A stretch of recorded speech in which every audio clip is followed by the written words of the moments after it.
My story isn't an easy one to hear. I think I probably ought to warn you of that up front.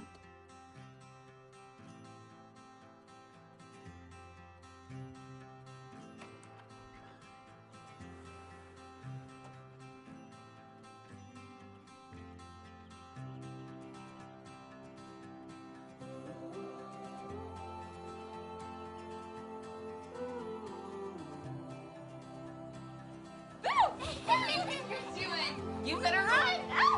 Unfair, you woke up before the alarm. Daddy's turn. Oh, the Grace Monster. We don't waste food, right? No.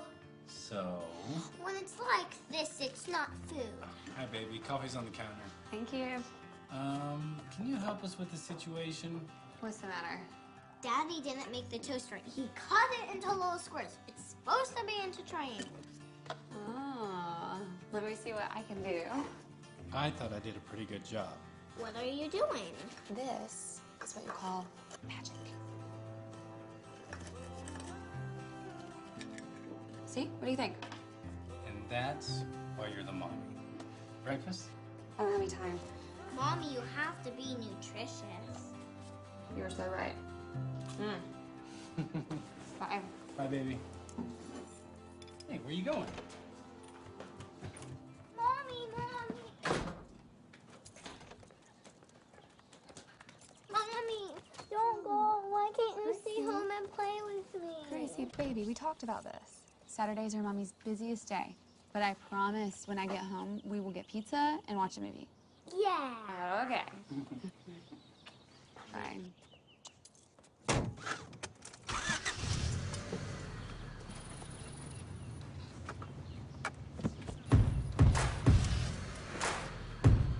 Bye, Mommy. There's a fire inside, you can feel it burning. It's a neon light glowing like a furnace. And the night is long, but the world keeps turning. You gotta know it, it's not the end. Every new sunrise is one step closer. It's a sign in the sky that the fight's not over. So face the world, it's now or never. This is your moment, let it begin. This could change everything.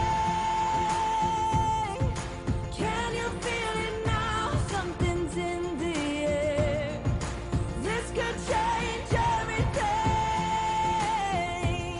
I know we're gonna know it when we get there.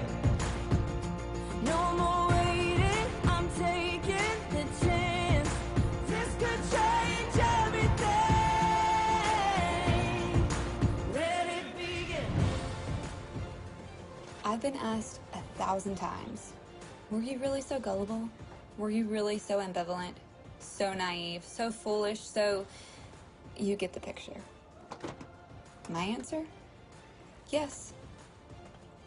I often find that people don't like my answers. That's understandable, because my story isn't a neat and tidy one, and it doesn't come wrapped up in a pretty red bow. In fact, it's probably gonna make you squirm a bit.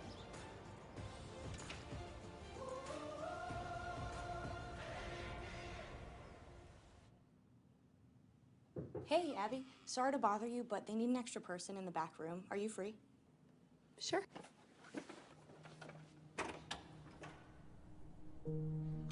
Even though I'd been with Planned Parenthood for almost 8 years, I'd never been called into the procedure room to help the surgical team with an abortion, and I had no idea why I was needed now.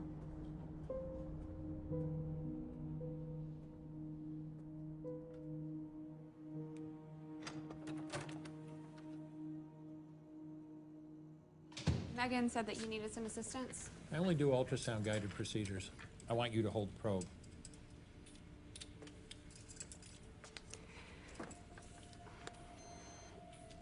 This might be a little cold, okay? Don't move.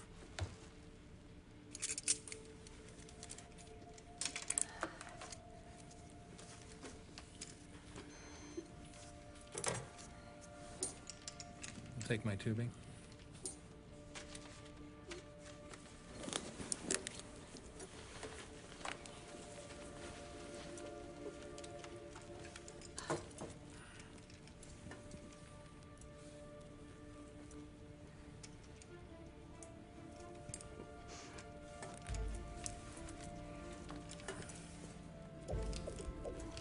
Okay. How's that? All right, a little to the left, angle down just slightly. That's better.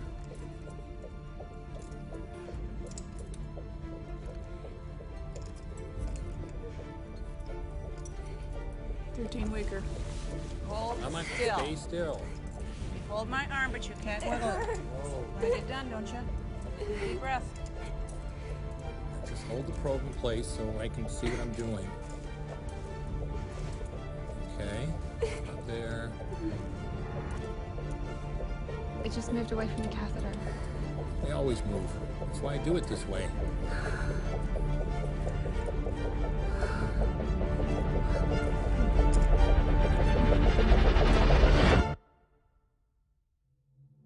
Beam me up, Scotty.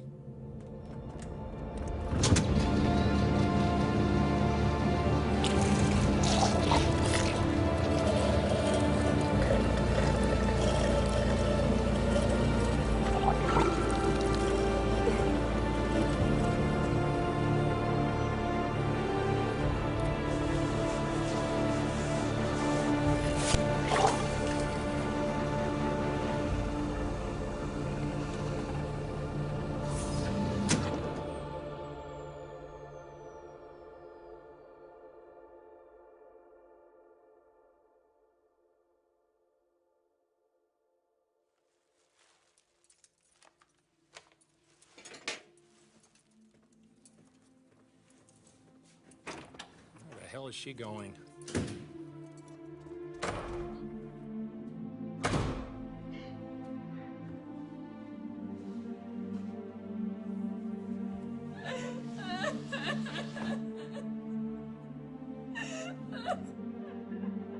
Abby, you okay?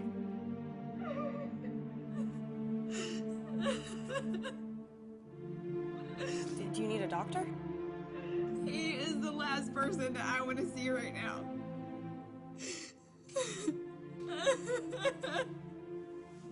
Unfortunately for me, this is my story.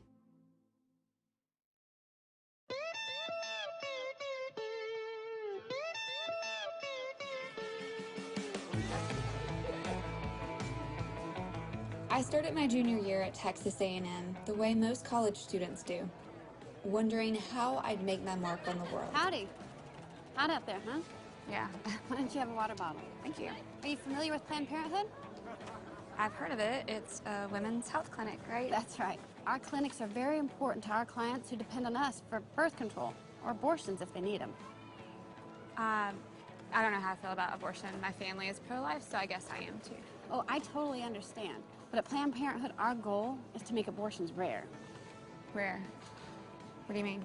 Well, by making birth control freely accessible, thousands and thousands of abortions aren't required. However, when a woman really does find herself needing one, our clinics are vital to their safety. It's hard to believe that there's still some people out there that want to tell us what we can and can't do with our body. Yeah.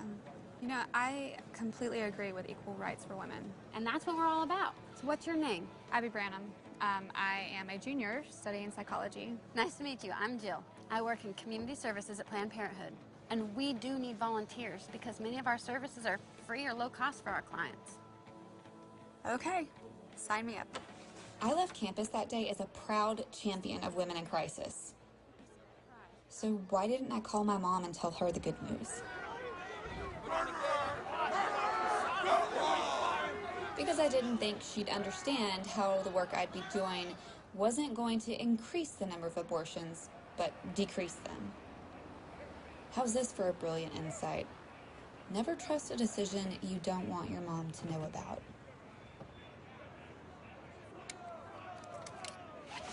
Just keep staring at me.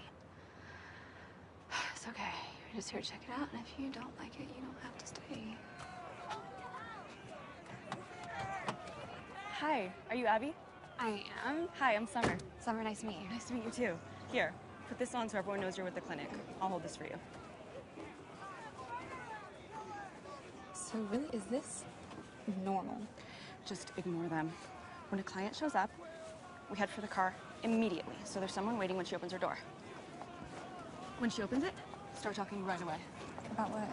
Anything. The weather, her car, her clothes, anything to distract her from the voices through the fence. They're gonna be harassing her. You need to make sure your voice is the one she hears. I'll go with you the first few times to make sure you get the hang of it, okay? Okay. We've still got a few minutes before first arrival. Let's introduce you to Cheryl. The access code is 2229. I am awful at remembering those. Oh, it's easy. It spells baby. Make sure to Xerox the first two and file. Excuse me, Cheryl? This is Abby. She's our newest volunteer escort. Abby, this is Cheryl Alessandro, clinic director. Welcome, nice to meet you. You too. Let me take this for you. Thank you. Samantha, here, come here. Put that in a locker for me if you would. Summer, why don't you keep an eye on the parking lot? Sure thing. Why do they all think that the women coming in are having abortions? You do offer other services, right? Not on Saturday. On Saturdays, we only do abortions, and they know that. Especially the Coalition for Life. They're like vultures. Their office is right up the street, and their whole purpose is to turn the community against us and to try to shut us down. Here we go. First client. Go ahead. Make sure to keep her moving. Hey, princess. Does Daddy know that you're here? Yeah. Does he know that you're killing his little grandbabies right now? Oh, here they come. Hi, Twinkies. How you doing? Hey. Hi there. Starting to warm up, isn't it? I love the color of your shirt. Things you do in your life, you're still gonna be a baby killer. All right, look at me and keep walking. And all this because you couldn't keep your legs closed. Keep walking, basic. I'm talking to the baby killer. Abby, not to you. will you get the door for her? Hey, you don't have to do this. Hey, get back here. I'm talking to you. Okay, she's gonna take care of you now, all right? Thank you. Okay. I need you to sign in here for me. Okay. The time now is 8:42.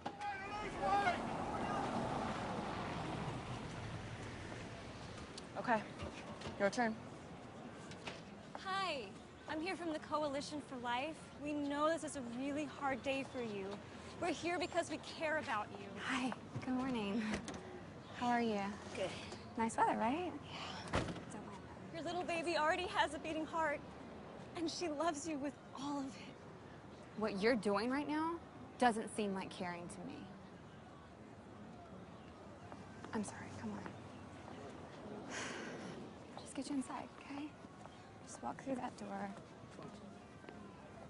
They don't understand. Hey, my name's Mary Lisa.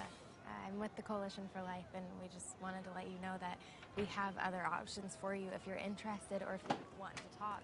Damn it! I got one. I just leave these poor women alone. Feel safe and comfortable. Elena, turn on the sprinklers. Renee, call the police and report a disturbance. Okay, but the last time we did that, the cops weren't super thrilled when they showed up and nobody was doing anything illegal. The number you're trying to remember is 911. Okay. Yep. Okay.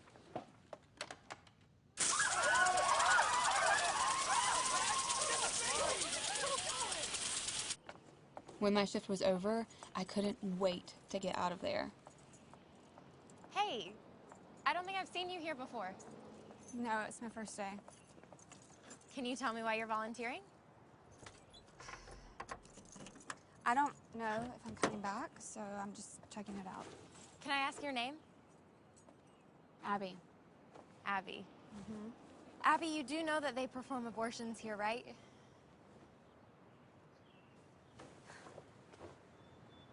You know, actually, I've had an abortion myself, so I don't have any problem with another woman making the same decision. I'm so sorry you had to go through No, that. it's okay. Really. It was my decision. No one forced me to do it. Well, if you ever want to talk to anyone about anything that... Do you people ever stop? These women are hurting. Why are you doing this to them? We're not here to hurt them or condemn them. We're here to help them. By dressing up in costumes and showing them horrible pictures to scare them? In what world would a woman run to someone dressed like the Grim Reaper for help with her crisis pregnancy? I am with the Coalition for Life, and they're not. So we can ask them to stop, and we do, but we can't force them to do anything. So for what it's worth, I think you're right, Abby.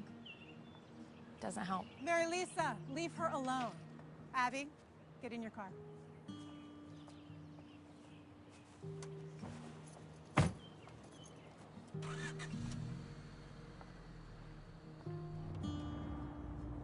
Looking back, I'm surprised I admitted my having had an abortion to Mary Lisa. I'd never told that to anyone. Meaning I probably ought to take a moment to explain. In college, I'd gone from small town super achiever to party girl in no time. Literally, from the moment my parents dropped me off. Mark lived in my building and was 10 years older than me. We started dating. Nothing serious. Until the day I saw 2 lines on my pregnancy test kit.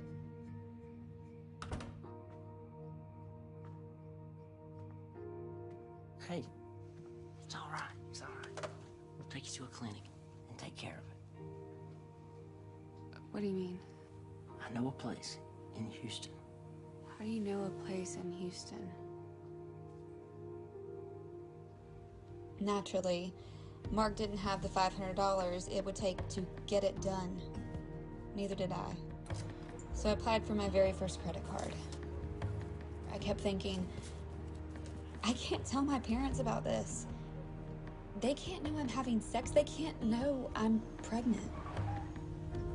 I remember there was no one outside, but the waiting room was packed. My next clear memory was of finding myself lying on a table, feet in stirrups, with a painful pressure building in my abdomen.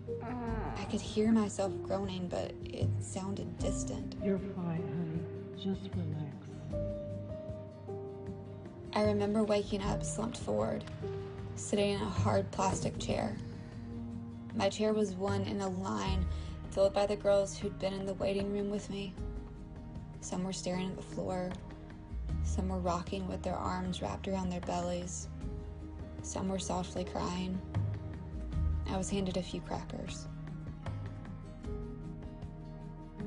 I slammed the experience into a box, nailed it shut, stashed it in a dark corner of my soul, and pretended it never happened. But I wasn't finished making bad decisions yet. Abby, it's not too late to stop this. I'll go grab the car, you slip out that door, and we will drive away. I can't do that to my parents. Abby, your parents would be thrilled.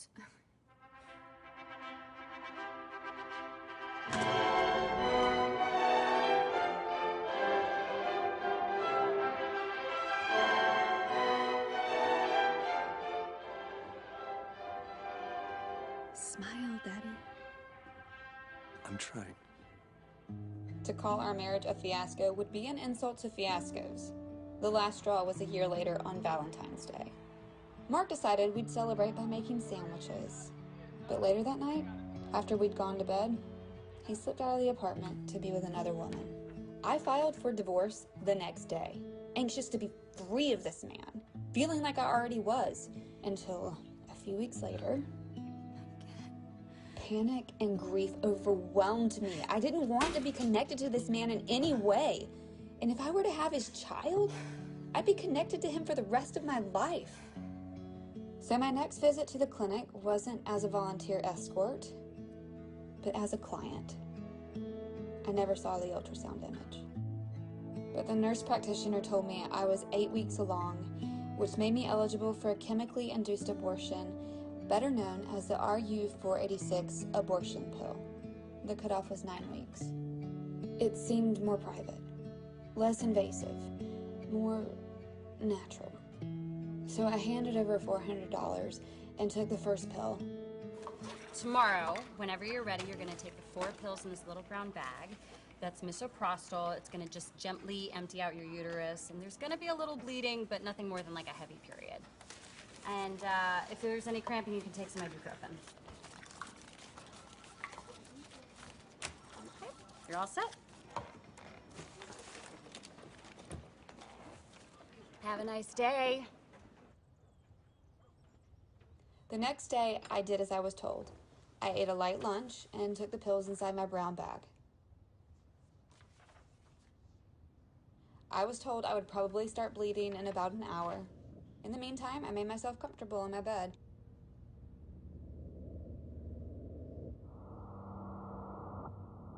A little bit later,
after 12 hours in agony, I fell asleep on the bathroom floor.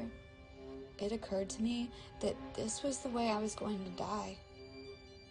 I wondered who would find me. I prayed it wouldn't be my mother. It's not abnormal. Not abnormal. The bleeding, the clotting, the pain, that is normal. Use heating pads, soak in a warm tub, take ibuprofen. How could you not have told me about this? What happened to gently emptying my uterus? That is what I was told would happen.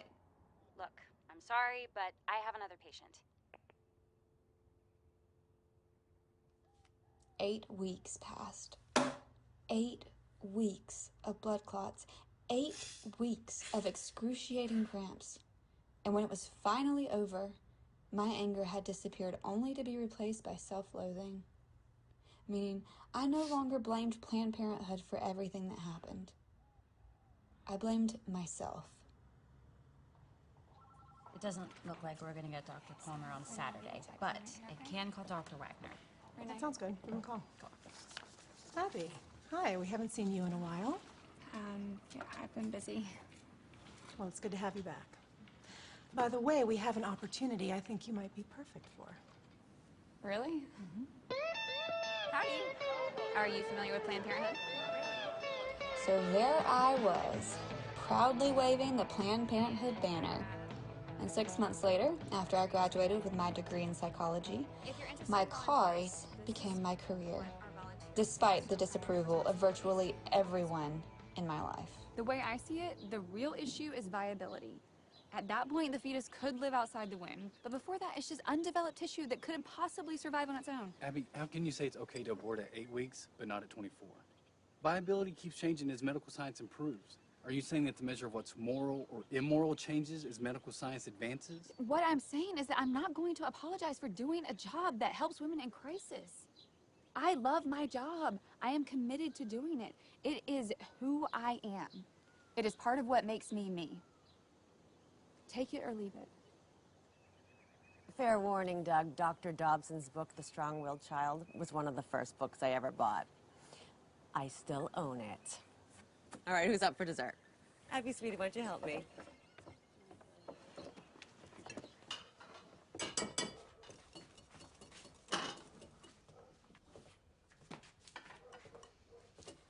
You won't believe what happened this week. A woman came in with abdominal pain, and when we examined her, we discovered it was uterine cancer. It's nice. You don't even care. More than you realize, sweetie. Will you take these back to the table for me, please?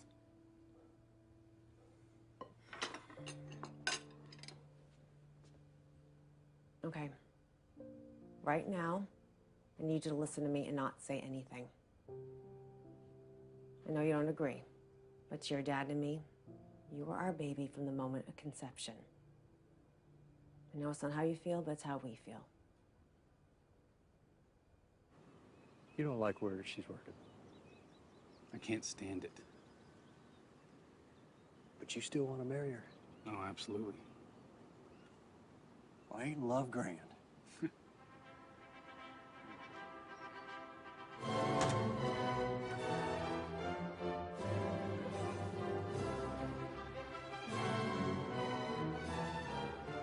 You're not supposed to look happier than I do. Why not? I got it right this time. So there I was, making my vows again. Who gives this woman today to be married to this man? Her mother and I. This time with a guy who actually loved me.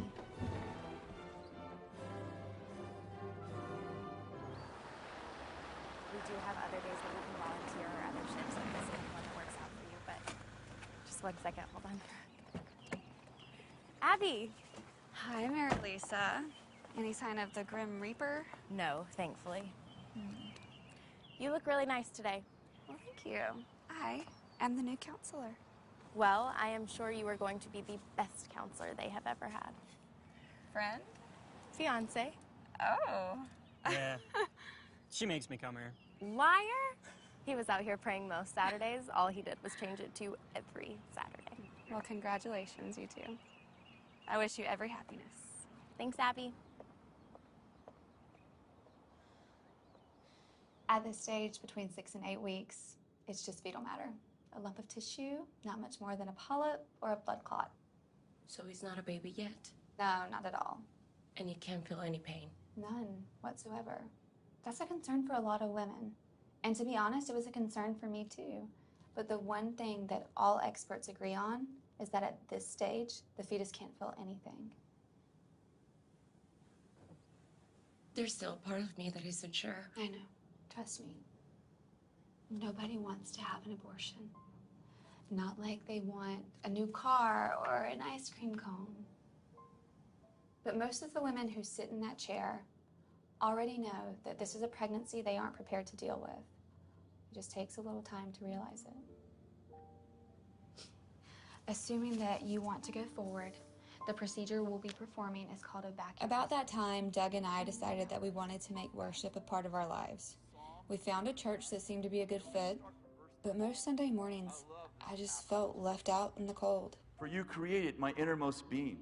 You knit me together in my mother's womb. I praise you because I am fearfully and wonderfully made. All your works are wonderful, and I know them full well.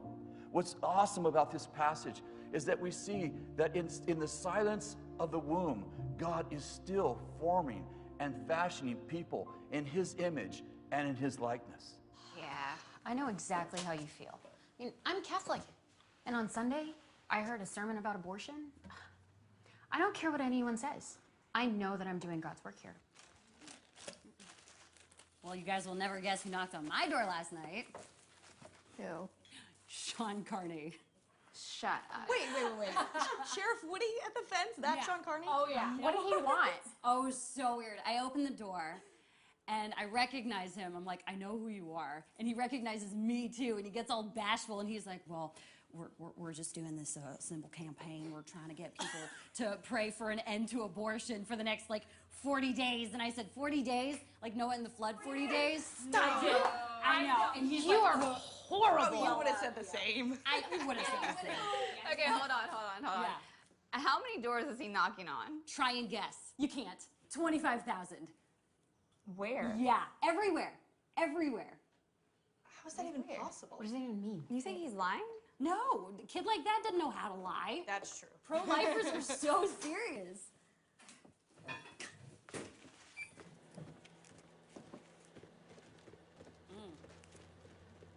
Cheryl, those shoes are amazing. I know, thank you.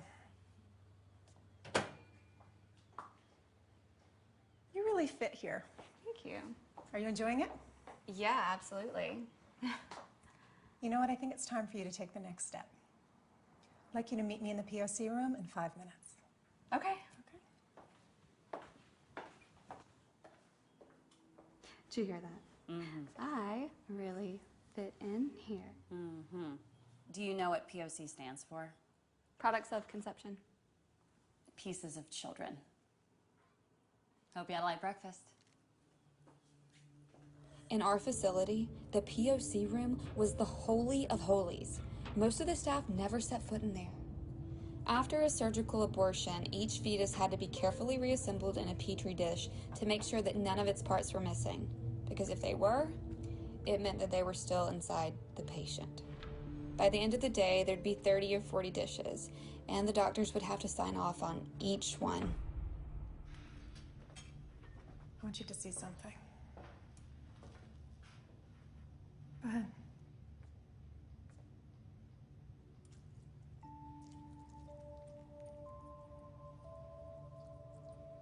It's amazing. You can see everything. Do you know what's happened with every other person who's come in here and seen one of these? The first thing they do, they cry. But not you.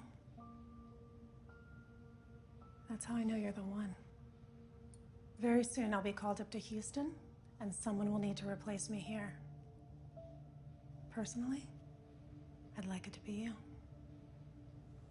I'd be honored. Good.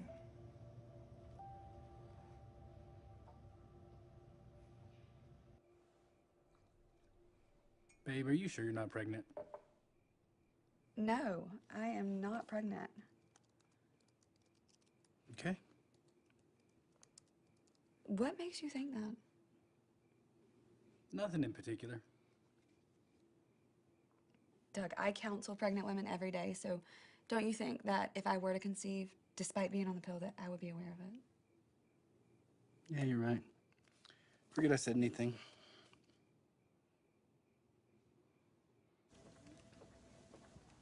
Do you have a test kit handy? Yeah.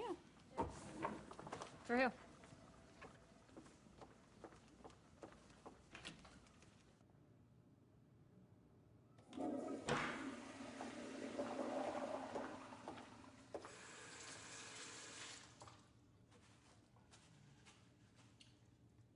You know, we could take care of that for you if you'd like.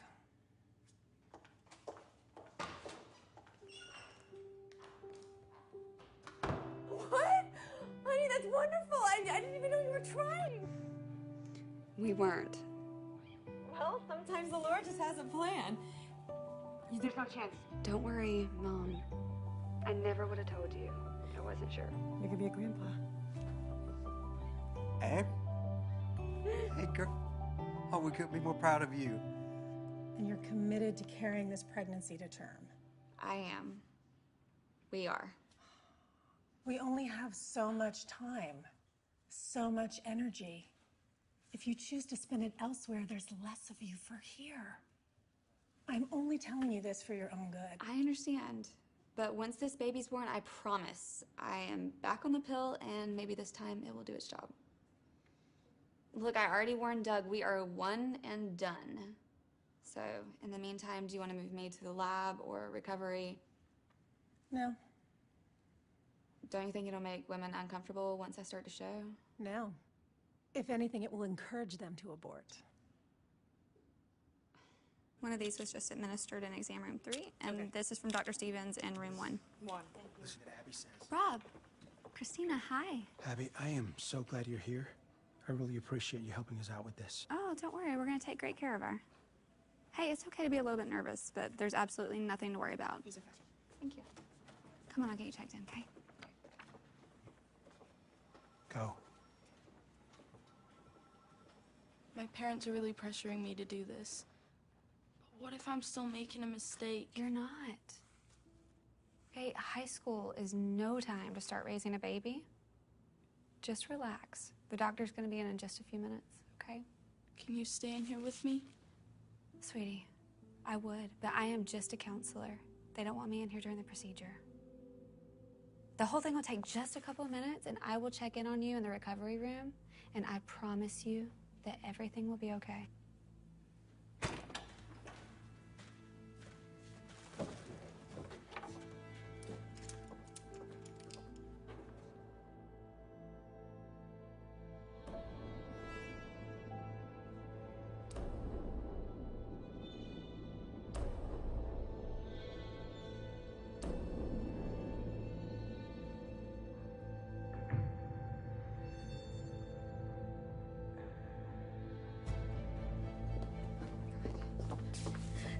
Elena! There's something wrong. No, baby, you're fine. You're fine. We need to get her back in now. Get the chair. Okay, baby, we're gonna get you to stand up. Oh my gosh, oh my gosh. Easy. It's gonna be okay. What do we do? Get her on the table. Oh my God. I got you. I got her. Where are the pads? Where are the pads? Where are the pads? The bottom drawer. Bottom drawer, that's where they keep them. So much blood. You stop the bleeding, it's gonna be okay. Elena, get a doctor. Oh my gosh, okay. Doctor! Doctor! Why is this happening? I don't understand. Damn it! Get out of the way! Gauze! I need more gauze now. I don't know where it Bring me the tray. Okay. What do I do? What do I do? Start an IV. I don't understand what's happening. Here's the gauze.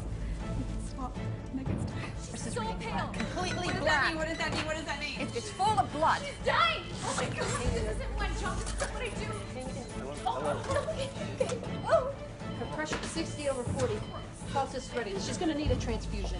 All we have is plasma, so start her on her drip. Suction. What went wrong? Why is this happening? Calm down. He's perforated the uterus, apparently without even realizing it. It's a good thing you found her when you did. Okay, well, I'm gonna call an ambulance. No ambulance! Cheryl, explain it to her. We do not do that. We never do that. Think about all the protesters outside. You call an ambulance, and there's a picture of that in the papers. 911 calls are recorded. They can be made public, and there's no way in hell I'm going to allow that to happen. But she could die. And then if she doesn't die, She is not going to die, and she is not going to remember any of this. she's not gonna We use remember a very strong combination of medication. Even when we wake her up, she won't remember any of this. I told her that everything was gonna be okay. I'm not comfortable with that. You know what? I don't care if you're comfortable. Just do it. Injecting coagulant directly into the surface.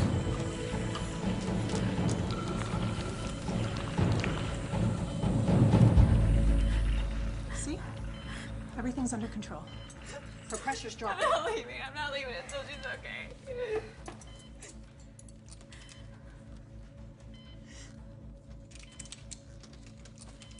It's been 2 hours. You said it was 5 minutes. You know, Please tell Abby. me what's... I need to know what's going on.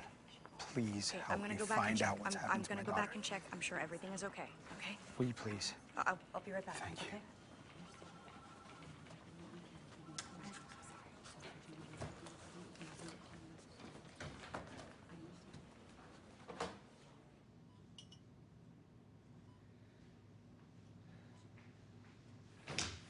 Hey, we are really backing up out there, and her father keeps asking why it's taking so long. Thank you.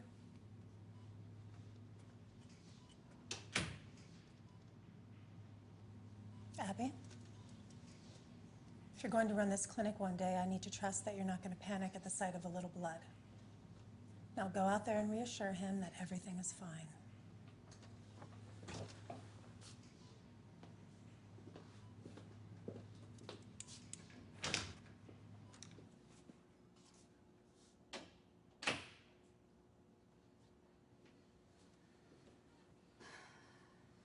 Just a little blood.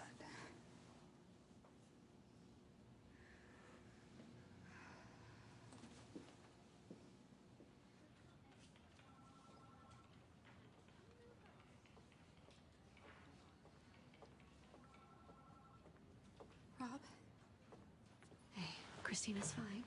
But we had another patient who forgot to mention an allergy to a medication that we use. So it's taking a little longer than we'd like. So she's okay? Oh, yes. Everything's all right? She's fine. Oh, thank God. So how much longer is she going to be? Well, the doctor should be in any second. The procedure only takes a few minutes, and recovery will be just a little longer. Thank you, Abby. I'll let you know as soon as she's out, okay?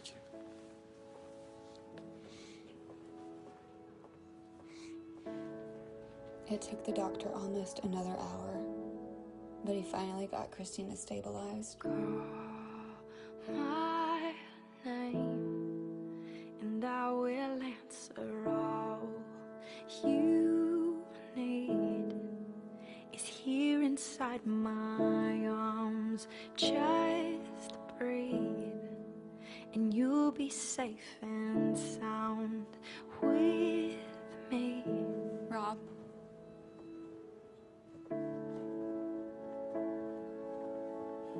Christina. How are you, baby? Tired. I just want to go home. Let me thank you. I really appreciate what you've done for us.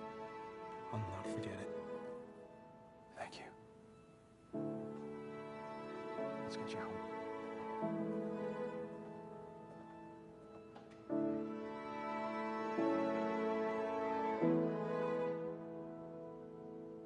Cause no one knows you better than me, and no one's been a better friend. So rock-a-bye, baby, come and rest. You've been tired lately, lay your head down. Don't you think, baby, I know best. I've been a father for a long time.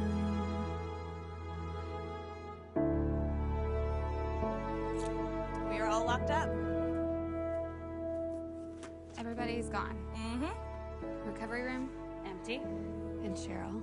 Just pulled out of the lot.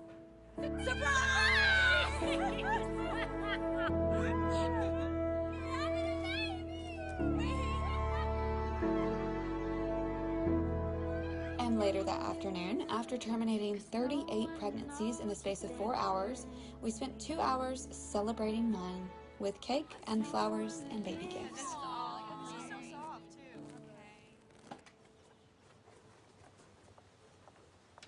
Abby! You're expecting! What gave it away? When are you due? Thanksgiving? Mine too. Seriously? You're so tiny. Not for much longer. Think about how much fun Christmas will be. Is there any greater blessing than a new baby? It's okay. And I agree. In the right circumstances.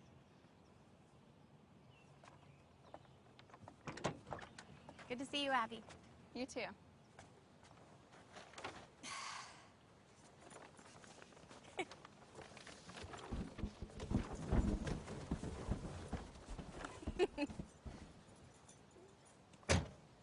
Around that time, Sean Carney and his friends started their first ever 40 Days for Life prayer-a-thon.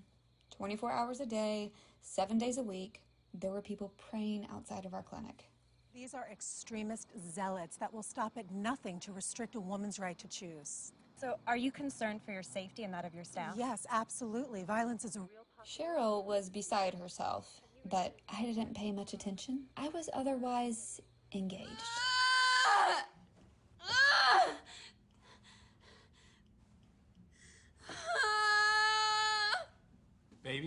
Baby, I hate to tell you this, but he says you're only 2 centimeters apart. What? Maybe it was a bad time to bring it up. Shut up!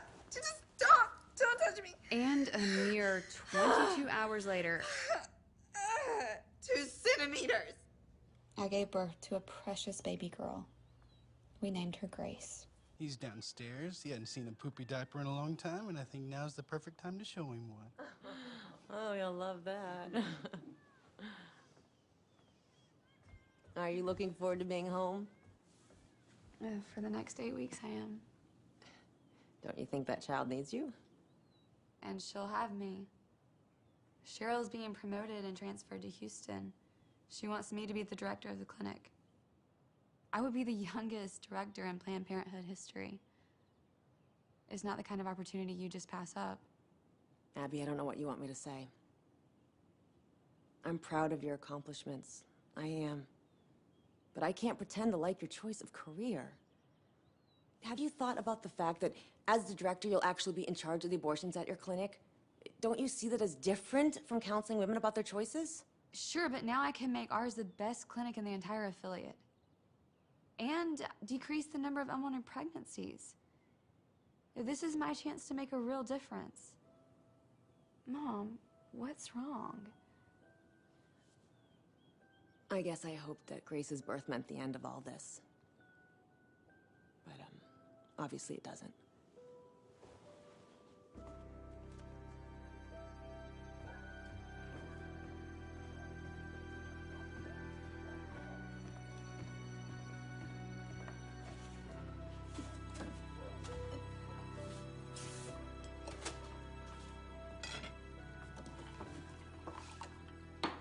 She's not leaving. I have to believe that she will, sooner or later. No. She won't. She's got aspirations.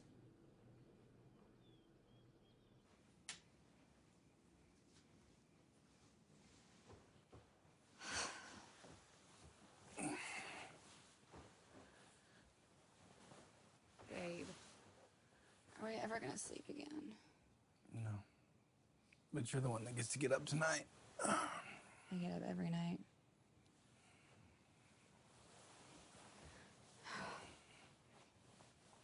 I'm gonna pray that if I'm not supposed to get the job, then I won't get the promotion. But you already applied for the job, right? Yeah, so? So you're asking God to show his will by stopping something that you've already set in motion. Why not? He's God. He can intervene. If I get the job, I'll know that it's his will for me to run the clinic. Whatever you say, hon. Good night.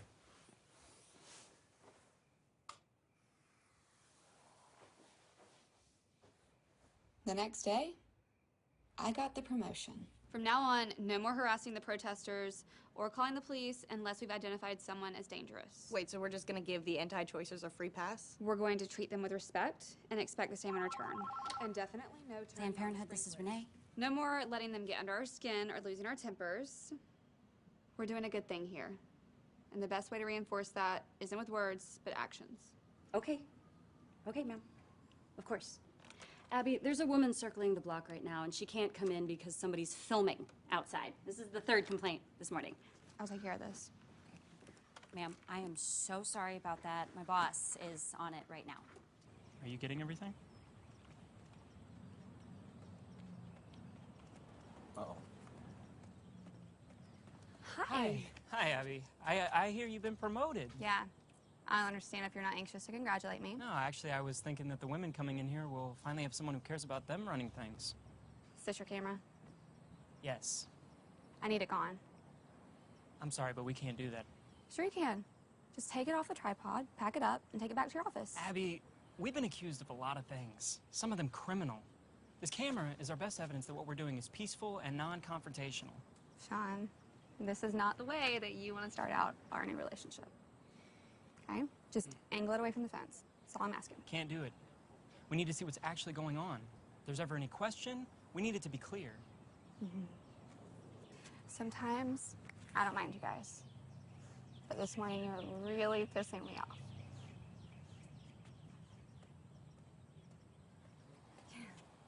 And for your information, Sean, there have always been people willing to defend basic human rights. First, there was the fight against slavery. Then, it was the people who stood up against the Holocaust. Later, it was the battle for civil rights. And now, it is Planned Parenthood standing up for the reproductive rights of women. Abby, you don't need to justify your job. I'm not justifying anything, okay? I'm just trying to explain to you. And you don't need to explain what you're doing either.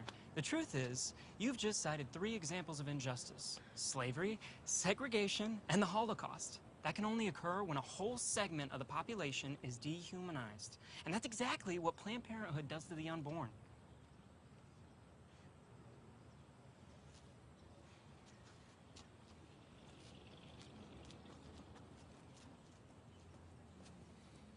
Well, that went well. Yeah, she'll be fine.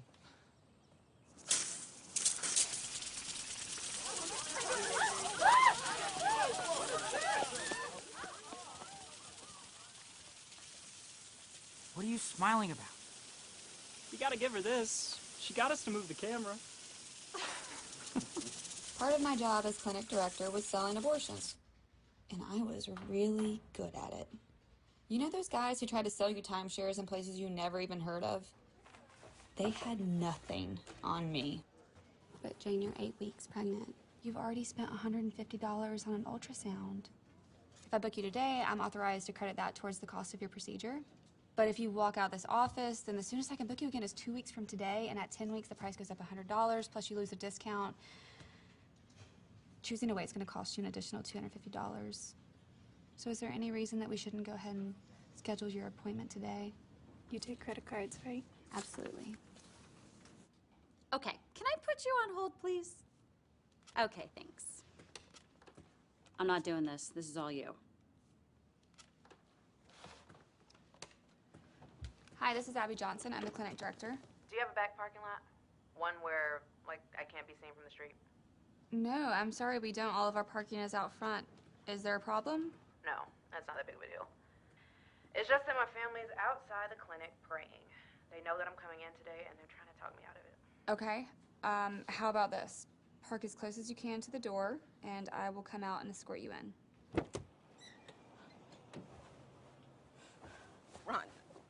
Rhonda, baby, please don't do this. Please, please don't do this. Whatever you need, you can come live with us. Hey, Lily. Hi. Hey, baby. Why are you crying, Grammy? Grammy's just a little upset, okay? Hey, baby, let's Love go you. inside. Let's go inside with Mommy, okay? Mommy's coming too. Let's go. That baby you're carrying is gonna be just as beautiful as Lily. Rhonda, think about the joy that she's brought us. Now think about a world without her. Rhonda, don't do this. Rhonda! Are you okay? Because if you need to talk about it, you know, it seems like you have a lot of support from your family if you decided to keep the baby. It's okay. That's just my mom. That's how she is. Trust me, I'm fine. Please, I can't go through this. Fine? How could she be fine? I was deeply shaken by what I'd just seen. Help me. The family stayed and prayed for an hour, then another hour, then finally, they went home. Someday, this place is gonna close. It has to. I can't continue with this constant heartache. I couldn't stop thinking about the abortions I'd hidden from my own mom. And later, once the building was empty, I did something I'd avoided for a long time. When my faith gets tired and my hope seems lost,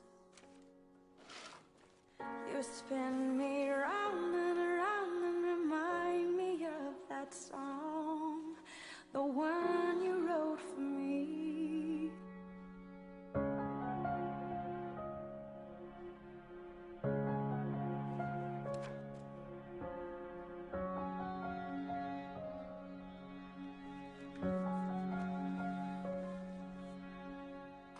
And I've been told to pick up my sword and fight for love. Little did I know that love had won for me. Here in your arms, you're still my heart again. I'll breathe you in like I've never breathed till now. When my faith gets tired and my hope seems lost, Do you have any idea how much I love you? remind me of that song, the one you wrote for me, and we'd end.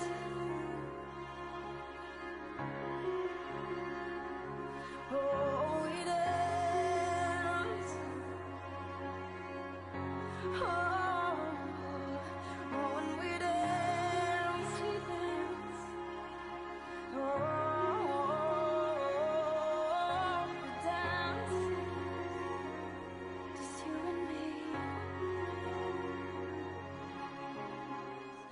nice to know, not alone. I've found my home here in your arms.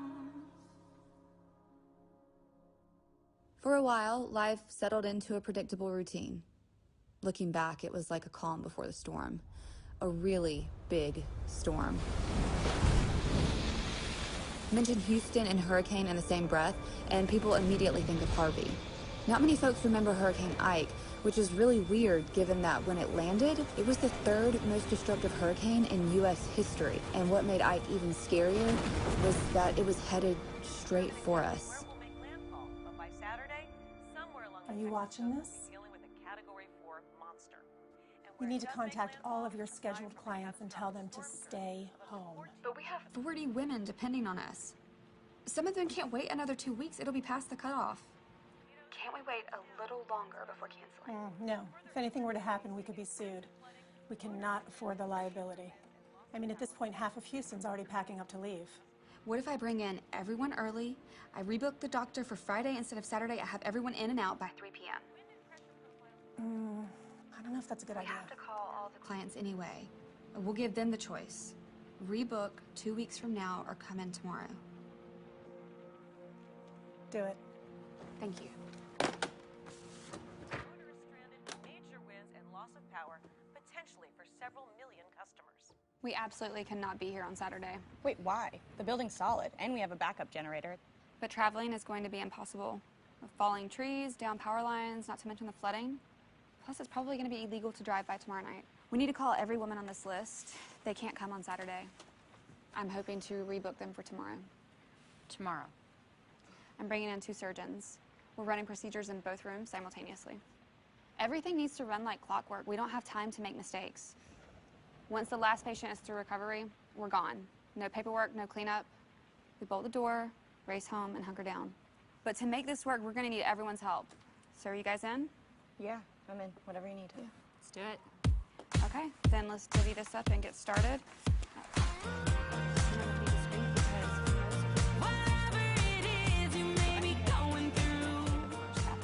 And the following day, with less than 18 hours notice, we brought in every one of our scheduled patients, performed their procedures, and got them safely home.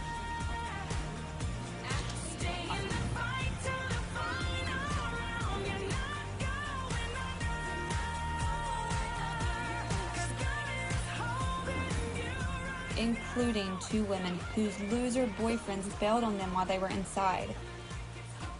Something that happened pretty routinely, even on normal days.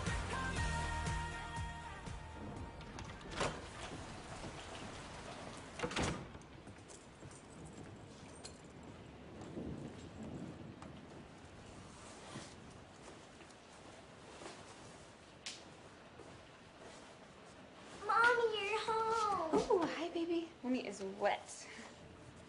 Are you okay? Yeah, baby, why? Your shoes are all bloody. Oh, you know what?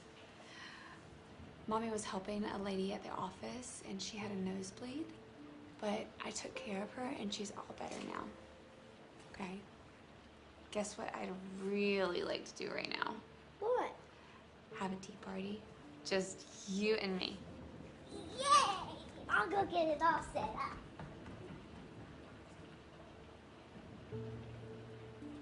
Proud of yourself? Nobody ever said abortion was pretty.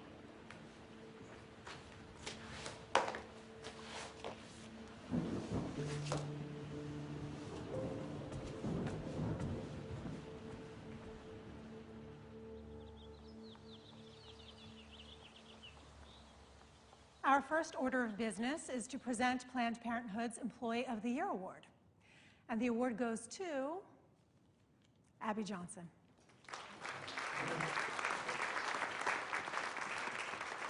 Congratulations, Abby. And ladies, I don't think it's any coincidence that Abby's clinic is the only one to be consistently on target on a month-to-month basis. Well done. Second, I can finally confirm the rumors that have been swirling around. National has given its approval. Gulf Coast will soon be breaking ground on this facility. That's right. million square feet of state-of-the-art medical center, making us the largest ambulatory surgical facility in the Western Hemisphere, allowing us to perform procedures all the way to 24 weeks. But we're facing some challenges as well. 3 hurricanes in 4 years have emptied our cash reserves, so take note, we are expanding chemically induced abortions to every day of the week.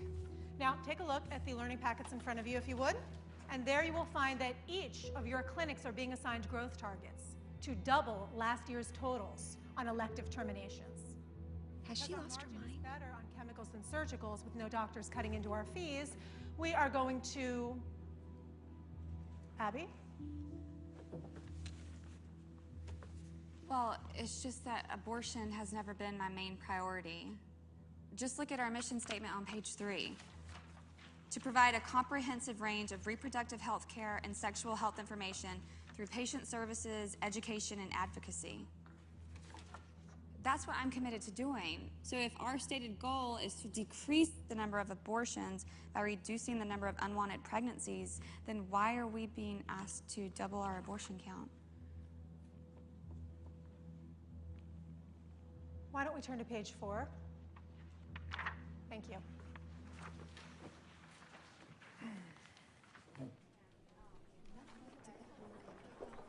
Abby.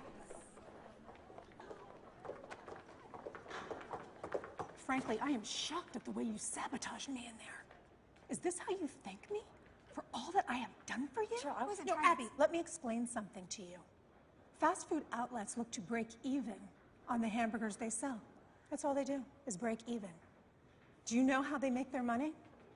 No. On the French fries and the soda, the low-cost, high-margin items. Cheryl, I'm sorry, but I don't understand. Abortion is our fries and soda.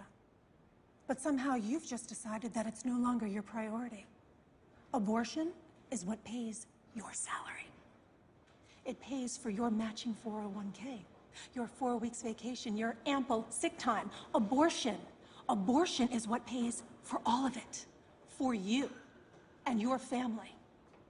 Now, I didn't say anything when you decided to get married, and I said very little when you chose to become a mother, although I knew it would impact your work. But as clinic director, we are paying you to be a perfect instrument of corporate policy, and corporate policy is simple. We are an abortion provider. But we're a nonprofit organization. Nonprofit is a tax status, not a business model.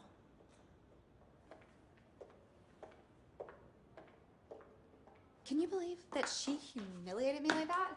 I mean, I'm just standing there with my award looking like an idiot. And how am I supposed to double the number of abortions? Am I supposed to go driving around the neighborhood telling everybody to get pregnant? I don't think that will work. You're so funny. You want a glass? Yes, please. You're gonna need one. Because you know what really pisses me off? What really pisses me off is that they are building the largest and most advanced clinic in the country so that we can perform abortions up to 24 weeks. That is a line I said I would never cross. Okay, pretend for a second that you're someone like me who believes all abortions are bad. What's the difference? Okay. First of all, if we do them really late, 3rd trimester, it becomes a 3-day ordeal. It's no longer a surgical procedure. It's labor and delivery. On the first day, they introduce a demise. Wait, a demise? Euthanize the fetus. They stop the heart by injecting digoxin through the uterine wall directly into the baby's heart. Day 2, they induce contractions. Day 3 is the delivery, an artificially induced childbirth of a terminated fetus. Abby, you're killing me. Doug, you were the one who asked the question. Yeah, I know, but... Well, who am I supposed to talk to about this? I don't know. All right, I don't know. All I know is that here we are 8 years later, and you're still thinking that you can change them. When the only thing that's changed is you, Abby. Can you even hear yourself talk right now about these procedures? These are little babies with a little brain and little hearts and little fingers and little toes. I just love you so much. I can hardly bear to watch it.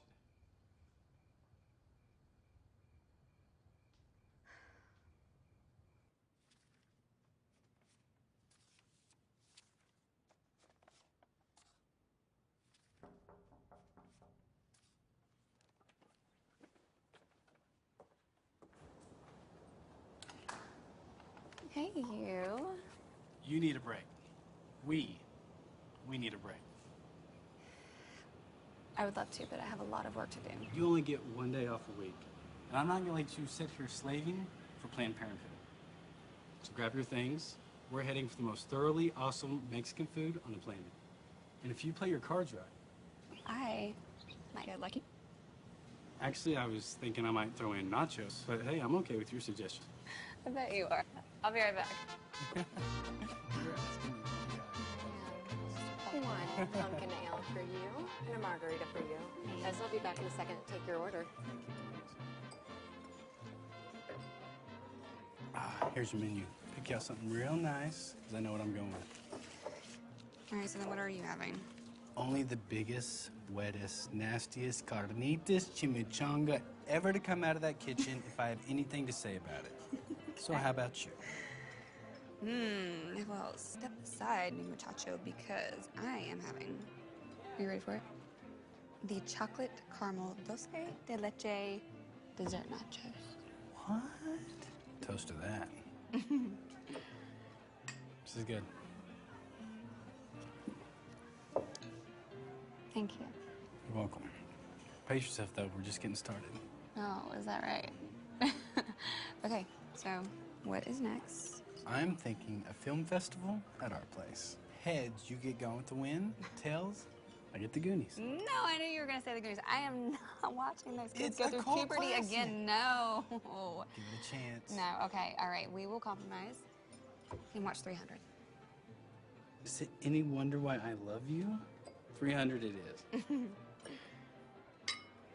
Us. Gracie at the parents, not alone. How good is this? Fighter Dr. George Tiller has died after being gunned down inside his own church. One of the few such providers in the country, Dr. Tiller was shot in the head this morning during worship services.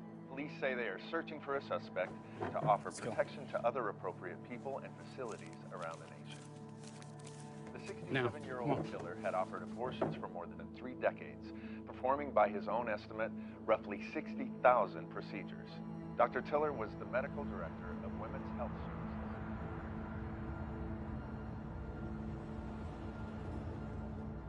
What kind of person would shoot someone in the head in church?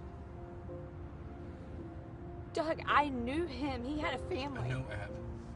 Right now, all I care about is picking up Grace and getting the 2 of you home safely. You think I'm in danger? I don't know, but I'm not taking any chances.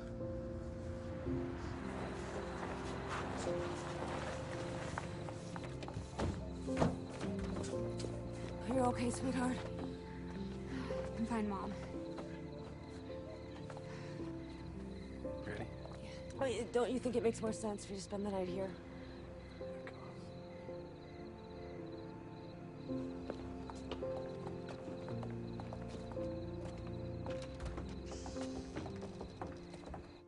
It's false sympathy. That's what it is. All these pro-lifers condemning a killer's actions like they care. I think they're just trying to avoid the blame. It doesn't matter, okay? What matters is that we keep everyone here. That means you, me, all of us, and our clients safe.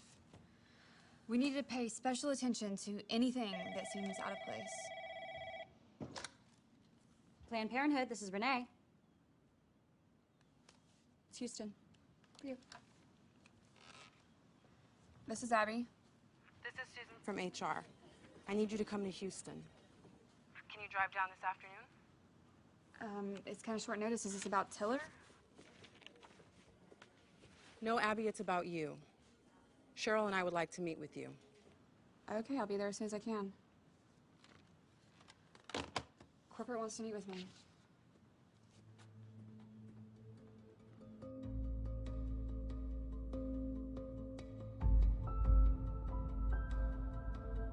Abby, we've called you here to let you know you're being formally reprimanded. What am I being reprimanded for? You've been challenging me and my authority. You've become combative, disputing my directives, arguing and pushing back. I'm your supervisor, therefore it's your job to follow my instructions. In my 8 years at Planned Parenthood, I have never received anything less than praise. I've not had a single black mark, not a warning, much less a reprimand. You just honored me as Employee of the Year. No one has been more committed than I have. Nonetheless, the reprimand stands. I'll need you to sign this acknowledgement that we had this talk, and you are aware of it. I know this might be hard to believe, but I went back to the clinic the next morning, more determined than ever to do my job to the best of my ability.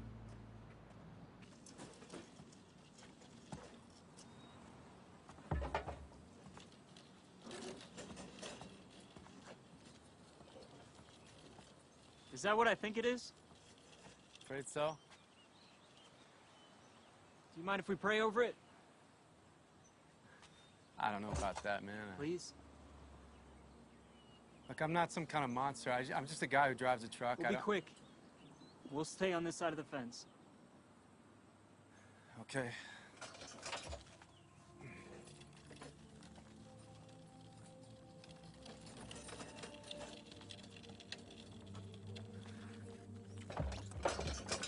You might want to wait. I got another one coming out.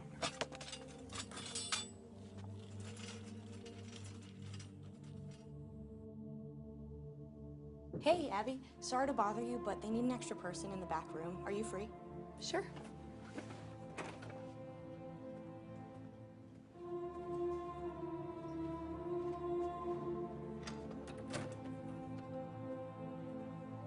Right, Megan said you needed some assistance.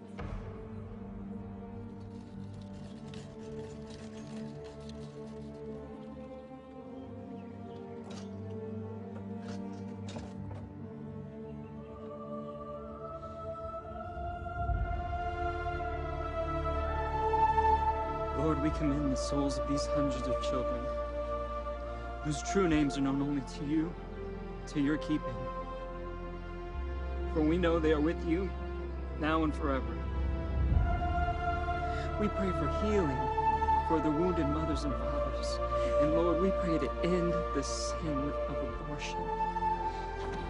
For in your word you have promised, if my people who are called by my name will humble themselves and pray and seek my face and turn from their wicked ways, then I will hear from heaven, and I will forgive their sin, and I will heal their land.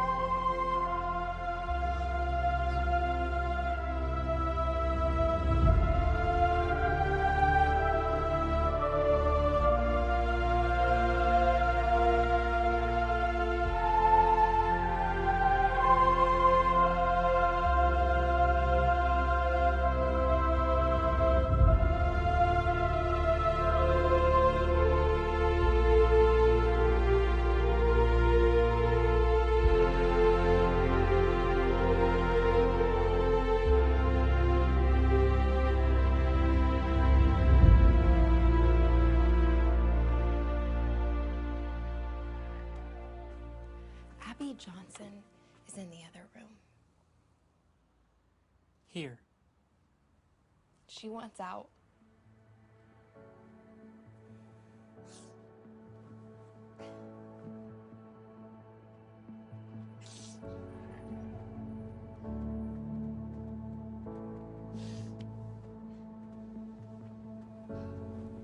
Rough day at the office? Yeah. You can say that. Want to talk about it?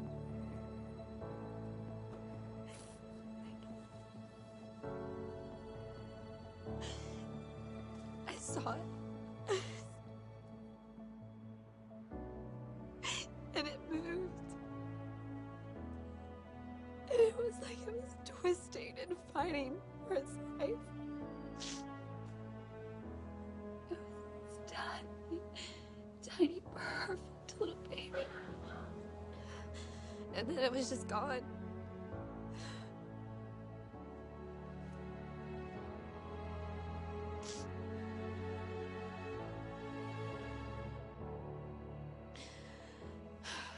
I'm gonna go in on Monday and I'm gonna put in my resignation. And that's it. Just like that? Just like that.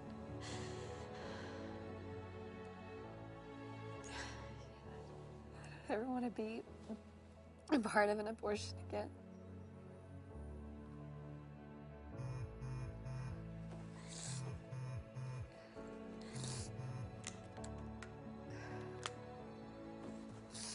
He's looking for me and asking if I'm okay.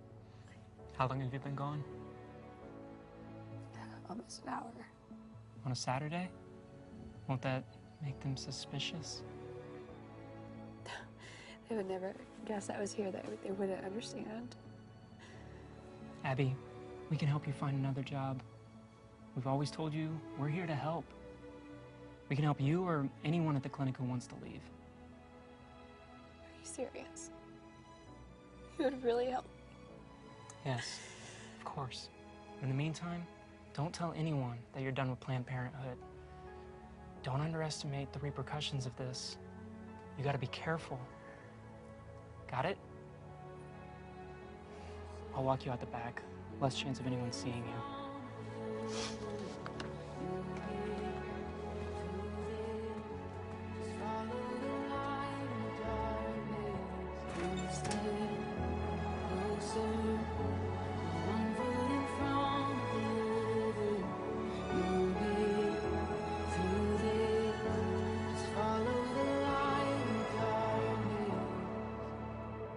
You're gonna be okay.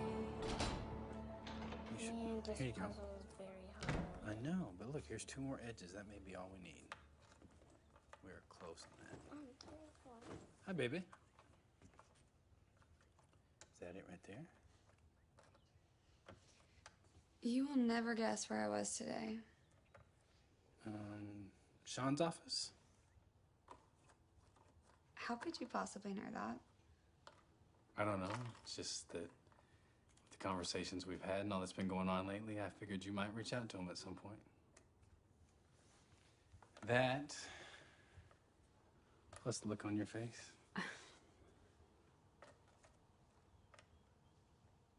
I'm gonna do it, Doug. I'm gonna leave. You told your mom yet? Not yet. I want to be out the door. I want it to be over before I do.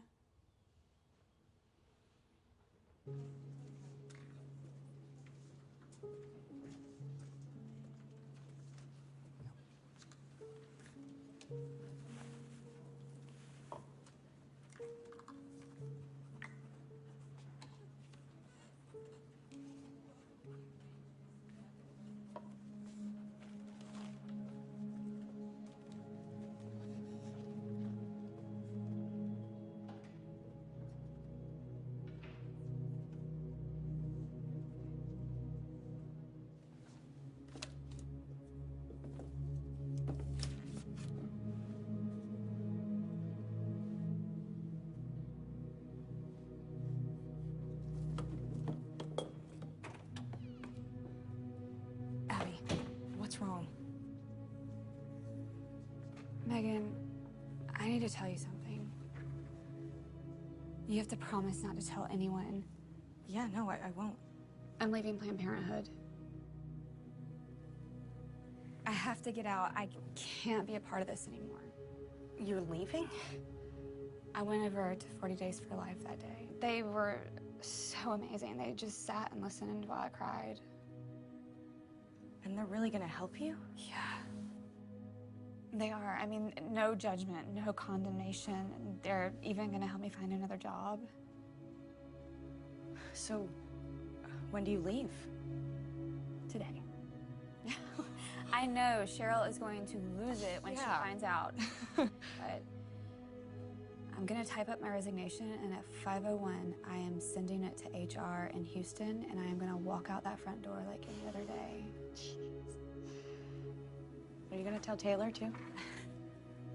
Of course, you guys are my best friends. But you're the only ones who can know. No one else. Of course.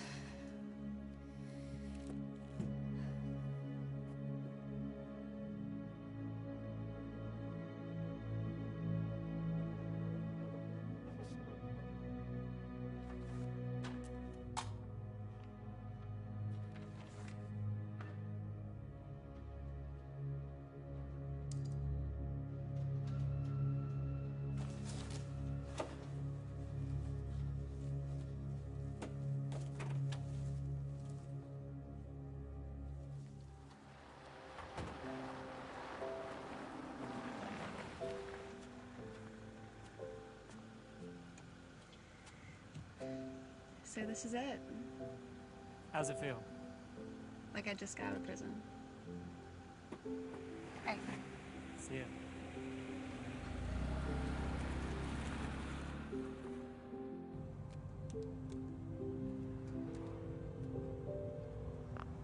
Hey, Mom. I just wanted to tell you something before you heard it from somebody else. Are you pregnant? No. No. I resigned from Planned Parenthood today. She quit. Done the right thing, Abby. I've been praying for years that you'd leave there. I have so much to tell you.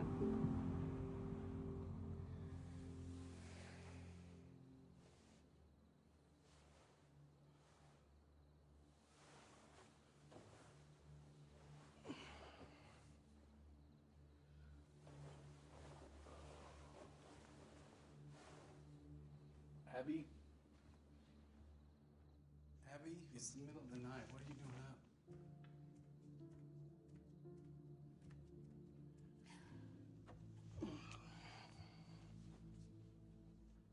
Hey. Baby, what's the matter?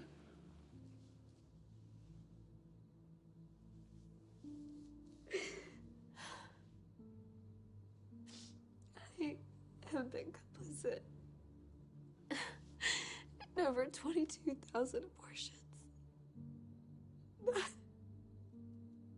That is the weight of my guilt. How do I even begin to comprehend that? You can't, baby. Nobody can, okay? All you can do is say you're sorry and beg forgiveness. I am sorry. I am so sorry. Those women, they came to me looking for help. And I lied to them. I lied to them. I betrayed them. I told them that the best thing for them to do was to kill their babies.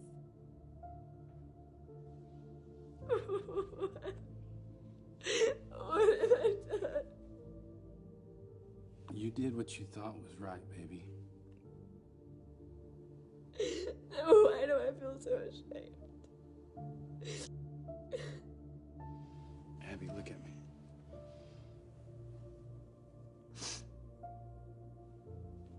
I love you, and so does God. He'll forgive you if you ask. I can't even believe that. How? How could he? Because he's God.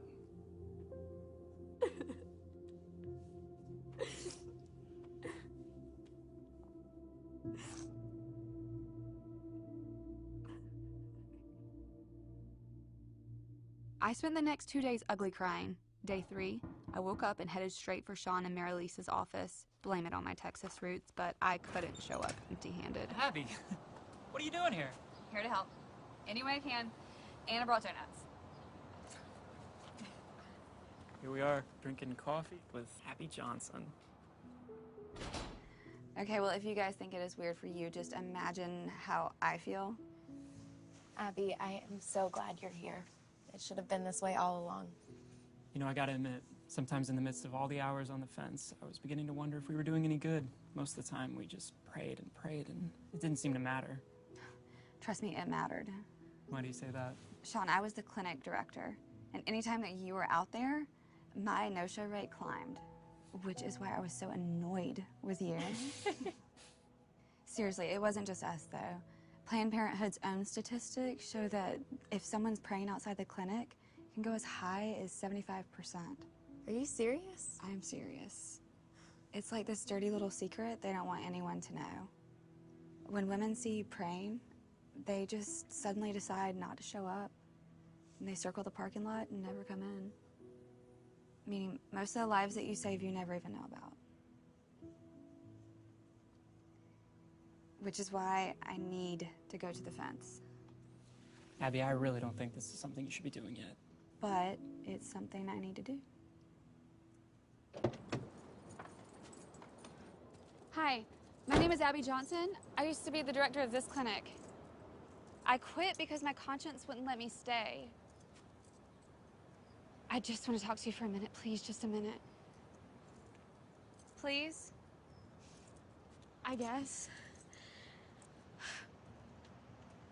It's always possible you're just here for a pregnancy test. But I'm guessing you've already seen the results of yours. 2 of them. And you feel like your whole world is caving in around you. And you've never been so scared and alone. Yeah. Let me tell you what's gonna happen if you go in that door. The first thing they're gonna do is give you an ultrasound, but they're not gonna let you see it. Why not? Because they don't want you to see your baby. And then why do they do the ultrasound? Because the ultrasound determines the size of the fetus. And the size of the fetus, the skull in particular, is what determines the price they're going to charge you. Why are you telling me this? Because I understand better than anyone that inside that building, they don't offer solutions. They only offer abortions. And if you go through that door, you will not come out the same person. Because you can't. And everybody wants to pretend like you can, but you can't. Because the truth is, you can let them get rid of your baby, but they can't get rid of the memory of your baby. And neither can you, no matter how hard you try. I don't know what to do. What's your name? Hannah. Hannah? It's gonna be okay, I promise. I promise, and I'll be there every step of the way. I'll do anything I can to help.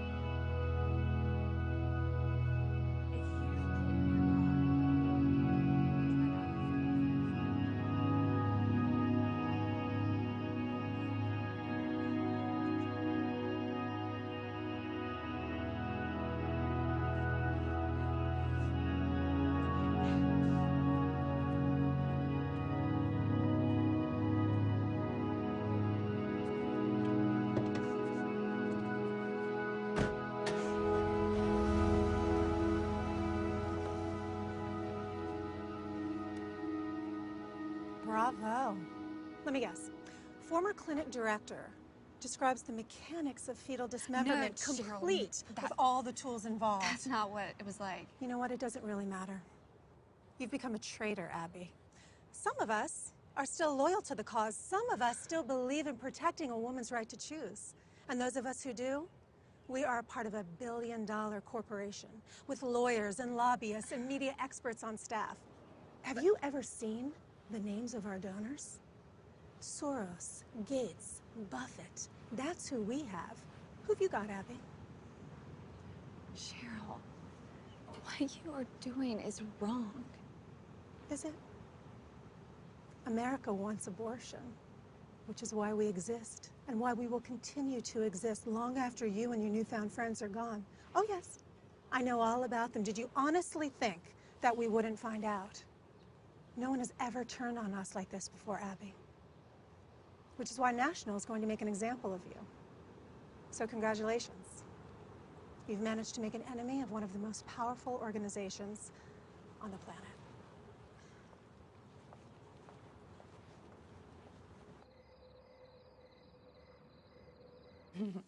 I love this patch. Turn this way, baby.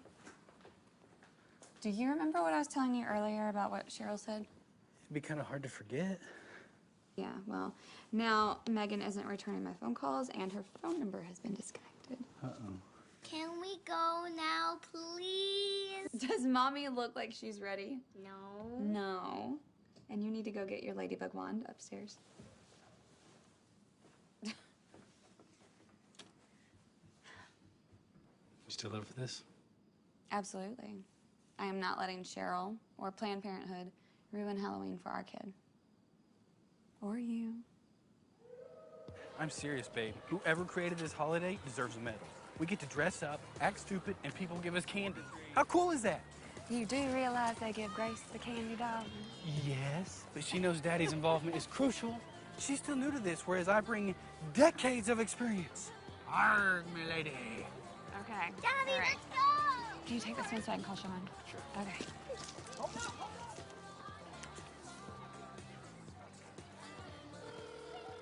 Abby. Did you get my messages about Cheryl's threats? Yeah, we're being sued. We're both gonna need lawyers. Sued. Do you realize how serious this is? Yeah.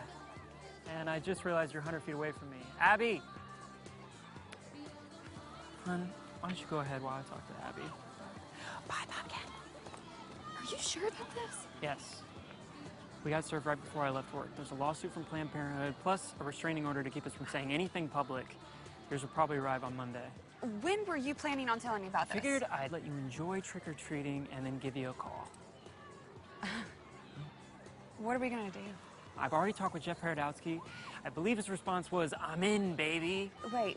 The one that's on the billboards, pointing his finger saying... Get what you deserve. Yeah, he's an old friend.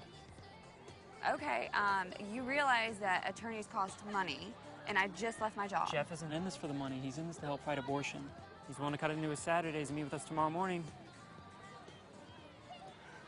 Abby, meet Jeff. Jeff, meet Abby.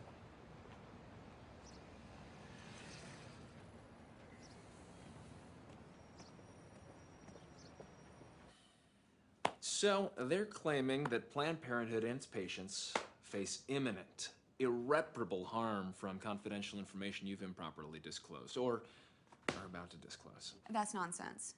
Well, they managed to convince a judge otherwise. Our preliminary hearing is in 10 days. The attorneys for the plaintiff are a big firm out of Houston. But I'm betting we'll see some faces from DC as well. You're a big fish, and the sharks are smelling blood. Oh, also, you should prepare yourself that Megan and Taylor will be testifying to a completely different set of facts than the ones you've described to me. They were my friends. Emphasis on were. Okay, Abby, I'm going to ask you a series of questions. I want you to take all the time you need to answer honestly and think about them all you want. Okay. Have you ever revealed the identities of the doctors performing abortions at the facility, either to Sean or anyone else? No. No. You ever removed confidential patient information from the building, either physically or in digital form? No.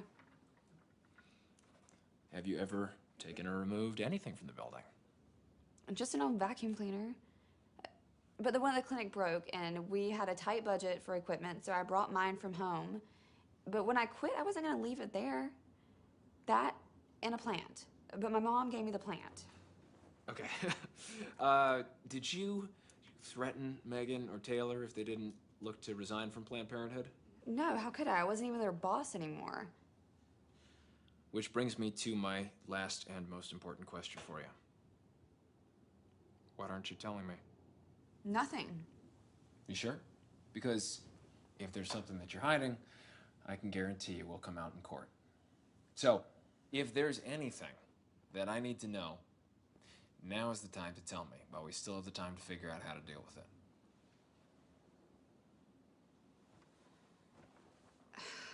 A while back, curiosity got the best of me, and I pulled my own patient file. I couldn't resist. How come? I needed to see my baby. Is that a problem? Sure.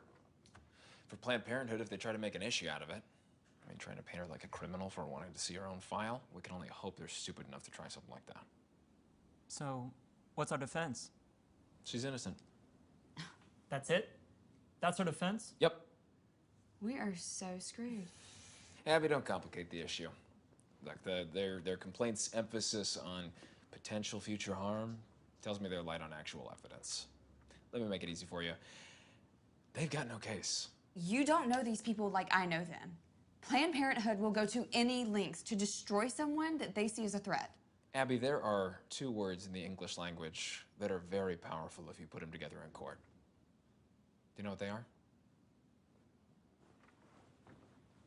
Prove it.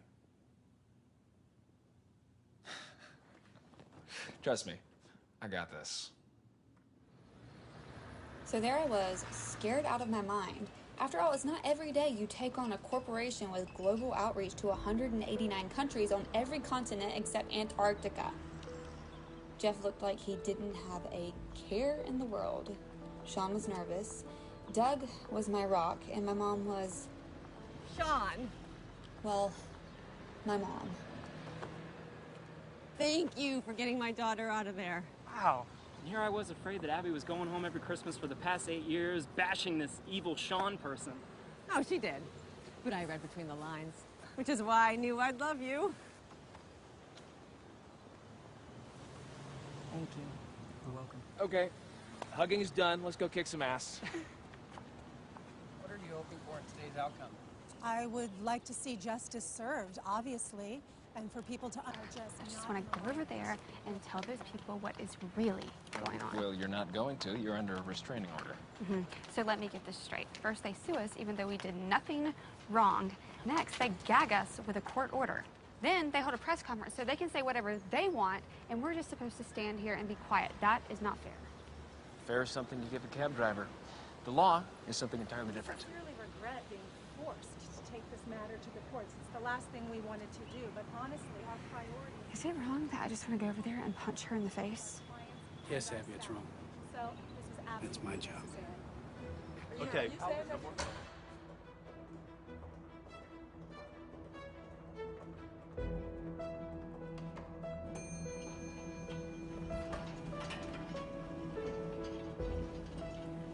What is that? Their attempt to intimidate us. It's working. Don't let it. They're just muddying the water to make it seem deep. It looks like they brought the whole firm. So do we. Okay, here we go.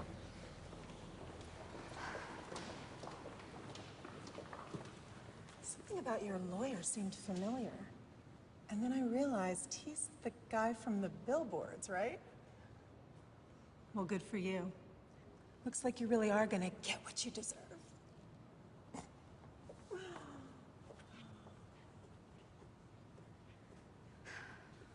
In real life, sometimes things don't work out the way we expect.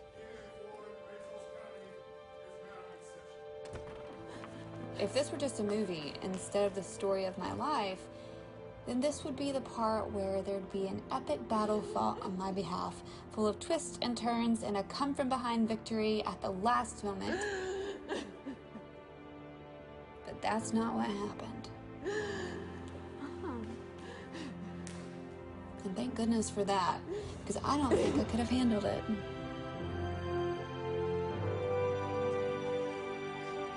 You guys do know we won, right? In the end, it only took Jeff 58 minutes to convince the judge that I was innocent. All of Planned Parenthood's lies and accusations counted for nothing. So tell me the truth. Were you ever worried? What, me? Worry? I was sweating like the devil on Easter morning.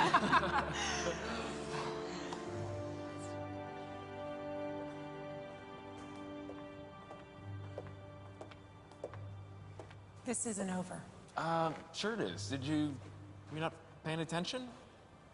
Oh, and by the way, Abby told me what you said, and yes, I am the guy from the billboards, so Abby did get what she deserved. And so did you. And I'm the one who gave it to you.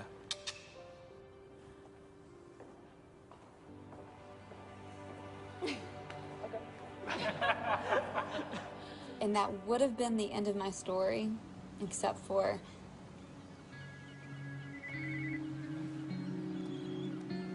Hello? You're never gonna believe what I just found out. The clinic is closing. What are you talking about?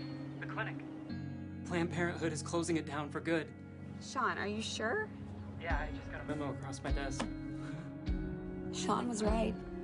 Planned Parenthood of Bryan, Texas shut its doors for the final time on August 1st, 2013. To celebrate, we all decided to gather at the fence one last time. Ready? Are you kidding? I've been waiting for this my whole life.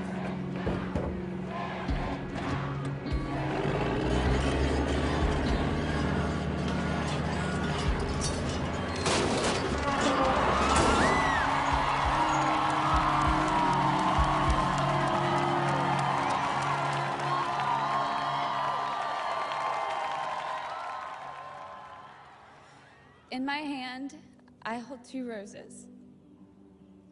One for each of my own unborn children, who I decided to sacrifice on the altar of convenience. And I know I'm not the only one who's made that mistake. Thousands of babies were lost to abortion inside these walls, including one of mine. And today, we remember them. We honor them. We vow never to forget them. So I'd like to invite you to join me in placing a rose of your own at the fence in memory of them, as proof that they are not forgotten.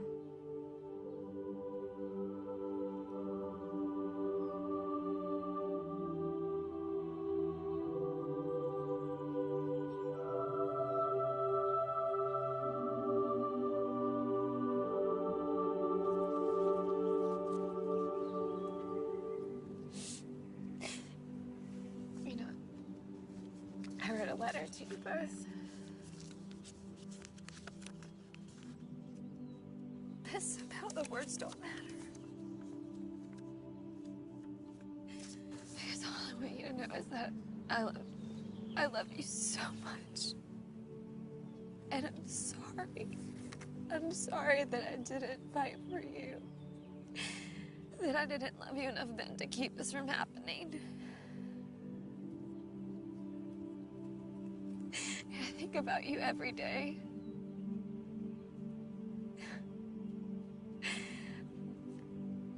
But I know that someday I'll meet you both in heaven. And because God is merciful. And He has heard my cries and He has forgiven me.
I'm looking at a masterpiece.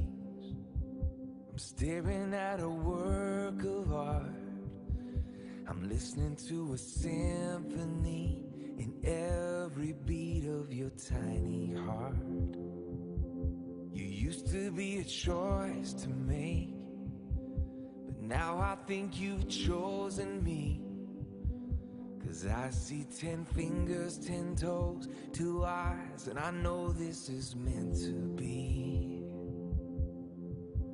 Oh, I don't believe in accidents. Miracles, they don't just happen by chance. As long as my God holds the world in His hands, I know that there's no such thing as unplanned.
child deserves a chance. You are more than just a choice, 'cause there's no such thing as unplanned.